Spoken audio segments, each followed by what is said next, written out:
From the Mount Washington Radio Group online newsroom, I'm Gare McKenzie. Police in Ossipee say a resident of Jude Boulevard was believed to be in stable condition at Dartmouth Hitchcock Medical Center, where he was taken after he was shot Sunday night. The Conway Daily Sun identifies the victim as John Mason of 2 Jude Boulevard. Ossipee Detective Sergeant Bob King declined to release the identity of the victim yesterday, but said officers responded to the residence around 9 o'clock Sunday night after the man reported he'd been shot. King says responding officers found the victim had suffered a gunshot wound, and he was quickly packaged by North Conway ambulance personnel and initially taken to Huggins Hospital in Wolfboro before being transferred to Dartmouth. We're still right in the midst of the investigation, still scene processing and other things to wade through at this point. So as far as motive or who the shooter is, it's just something we're still trying to gather information on. New Hampshire State Police, the Carroll County Sheriff's Office, and police from Freedom and Tufton Borough also assisted. Just hours after announcing Friday he was forming an exploratory committee for a possible run against Democratic U.S. Senator Gene Sheen in New Hampshire, former U.S. Senator Scott Brown of Massachusetts, a Republican, visited the Valley area and the North Country this weekend.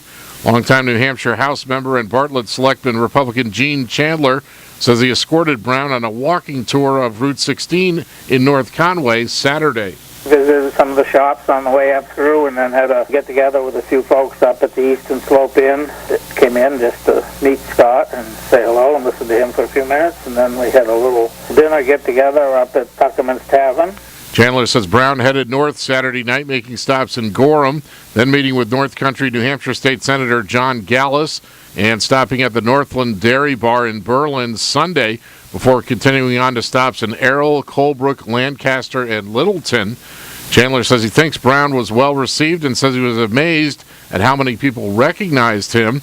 Although Brown has only formed an exploratory committee at this point, Chandler assumes and hopes that will lead to an official announcement in a couple of weeks that Brown will be a candidate for the U.S. Senate. Published reports indicate Brown has a home in Rye, New Hampshire. He's married to longtime Boston television news personality Gail Huff. In Maine news, investigators say a former chief of the Maine State Police was arrested yesterday on charges of engaging in sexual contact with a child younger than 12 for several months. 73-year-old Andrew Demers was released from the Cumberland County Jail after posting bail of $5,000. He served as chief for 6 years starting in 1987. He served for a total of 26 years until he retired in 1993. The current chief of the Maine State Police, Colonel Robert Williams, says state police learned of the allegations a week ago and forwarded them to the Cumberland County Sheriff's Department to avoid any appearance of a conflict of interest. Williams says, quote, "The state police are stunned at the allegation and saddened for the victim and their family. Our thoughts and concerns are with them." In sports, the University of Maine says senior softball pitcher Hannah Hill of Fryeburg, Maine, has been named America East Pitcher of the Week.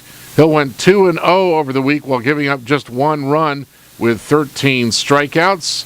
The Boston Bruins extend their winning streak to 9 games with a 4-1 win over the Minnesota Wild last night. The Dallas Mavericks beat the Celtics 94-89, and the Boston Red Sox beat the St. Louis Cardinals 10-5 yesterday in preseason exhibition play.